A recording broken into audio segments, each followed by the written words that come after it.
50 pesos sa mga matanda na tamang-tama. May 50 pesos pa akong natira sa bulsa. Yun. Parang naka-ready na talaga to, te.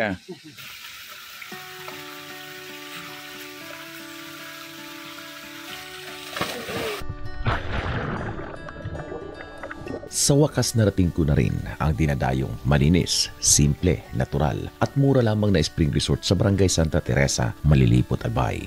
Ito ang Sagurong Natural Spring Resort. First time makarating ng Sagurong Natural. Magkano bang entrance fee? Matagal ko ng plano pero kahit kasi sa sarili ko ay dinodrawing ko pa. Hindi ko basta mapuntahan yung lugar dahil sa dami ng mga ginagawa. Napapanood ko na to sa mga vlogs. Kaya ako na lang yata yung pinakahuling vlogger na makakarating sa lugar na ito. Bago ako pumunta dito ay galing muna ako ng Gamboas Orchard sa Barangay San Jose ng kaparehong bayan. Nag-overnight ako doon, dumalo sa isang pagtitipon. Maganda rin naman yung lugar, lalo na yung room kung saan kami tumuloy. Ito yung room namin. Main bed. Ito yung bed ng mga kasama ko.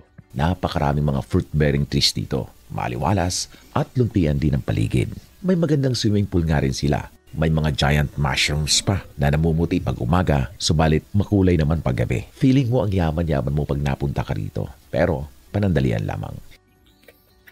Hello. Hi. Hi. Hello, baby. Baby. Hindi natin afford ang ganitong lugar, kaya nga lang tayo nakapasok dito dahil may nang libre. Kinaumagahan, pwede naman sana raw na maligo kami ng swimming pool, pero maaga na akong umiskapo. Iba kasi talaga ang sadya ko makita at ibang lugar din ang gusto kong languyan nung araw na yon.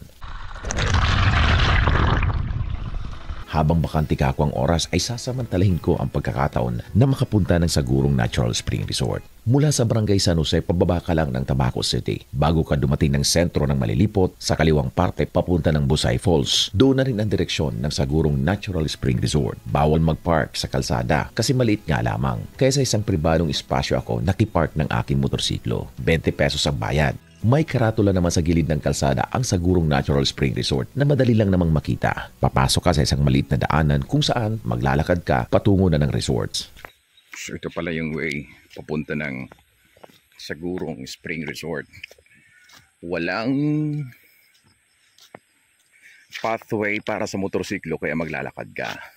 Pero okay lang dahil exercise din naman. Napakasariwa at luntian ng paligid. Nakakabighani sa mga mata. Magulang na rin ang mga palay dito kaya mas tingkad ang kulay berde sa paligid. Ilang minuto lang ay tumambad na sa akin ang lugar. Nasa gilid lamang ito ng Mount Bulacawan, isa rin sa mga hiking destinations dito sa lalawigan ng Albay. So ito yung Mount Bulacawan. Papunta naman dun ang Busay. So ito yun. Sagurong Natural Spring Resort. Hello na kayo, magandang umaga. First time makarating ng Sagurong Natural. Magkano bang entrance fee?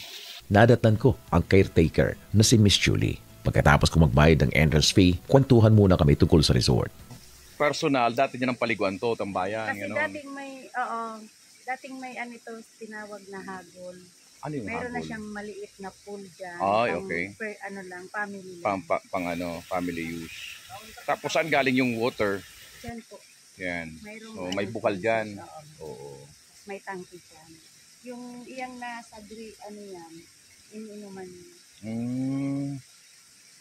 Okay. So, ano to? Water source dito ng barangay? Di naman? Oo, dati. Dati, Kaso, di na sila nagbabayad. Nagkuha na sila sa munisipyo. munisipyo. So, laging makahoy lang yan dyan sa taas para hindi mawala ng tubig. Pero itong Sagurong Resort, sino may-ari? Noong panahon, mga bilan daw. Bilan. Tapos na ng Bilinso. Mm-mm. Tapos pangatlo na ito na Bitudyo. Pangatlo na siya. Pero wala na, namatay na. Oo. Yung nakabili. Yung mga kapatid na lang. Kulang-kulang to ng 3 hectares. Pati yung palayan. Kanila yan. Kilalang to na yan. Madami nang pumupunta rito. Kasi noon pa tinawag na talaga itong Sagurong. Oo. Madami yan na mga laing tinatawag din sa Bicol na Natong. Malalim yung yung pool natin. 5 feet yung dito. Yung Oo. dito pambata, mga 1.5 yan. May hagdan-hagdan naman. Mm.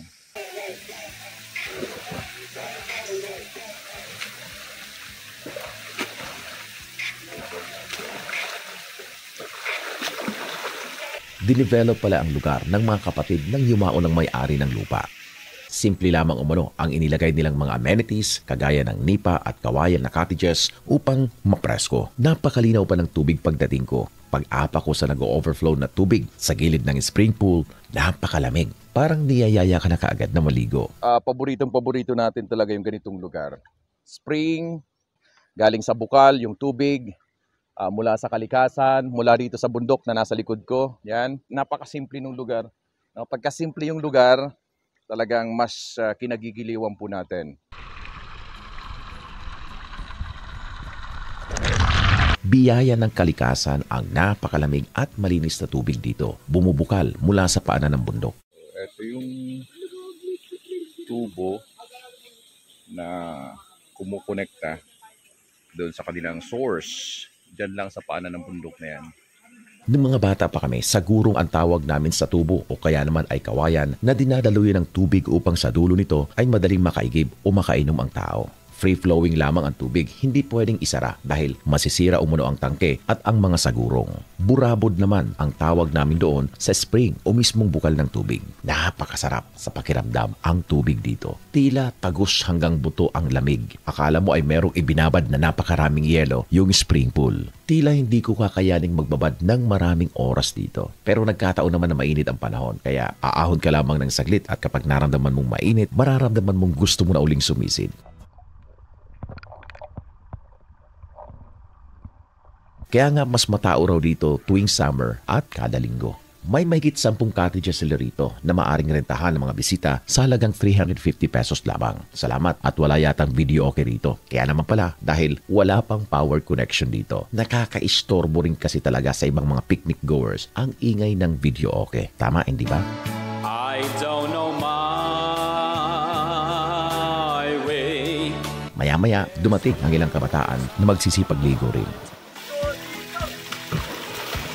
Mga mananayaw pala ang mga ito at mga young and aspiring vloggers din. Game naman silang nakisabay sa aming pagtampisaw.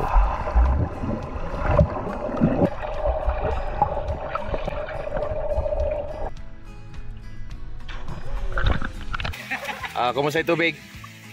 Maganda kuya. Maganda. Tres ko sa katawan. May pang lamig ba? Mas malamig sa kanya. Medyo mababaw lamang ang tubig kaya ingat lamang kung kayo po ay sisisid o tatalon.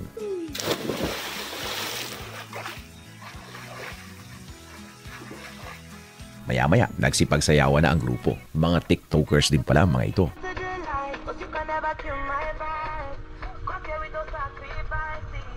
Pa-follow na lang daw ng kanilang dalawang page, ang Boys at ang Koke. Kung pwede po pa-support naman po, G-Boys po, as in G-B-O-I tas Z po. Yun po yung sa grupo po namin. Pero may kanya-kanya rin po kaming page po. Kagaya po sa kanya. Siya po si Koke. Ako po si Boy Arit. Yan pa. Okay, so bakit nandito yung grupo? Para mag-enjoy lang po. Tropa time lang. Stress reliever.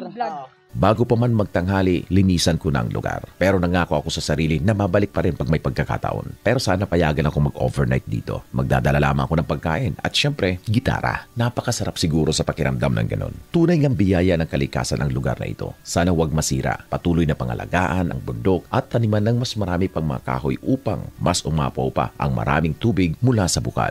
Tunay na nakakabighani ang lugar na ito. Nakakapawi ng lumbay at kapaguran sa isang linggo mong pagtatrabaho. Mapapayapa ng gusto ang isip at katawan mo rito. Mapapalitan ng positibo ang anumang malungkot na emosyon mo rito. Dahil tiyak mararamdaman mo rito ang totoong kaligayahan, hindi panandalian lamang.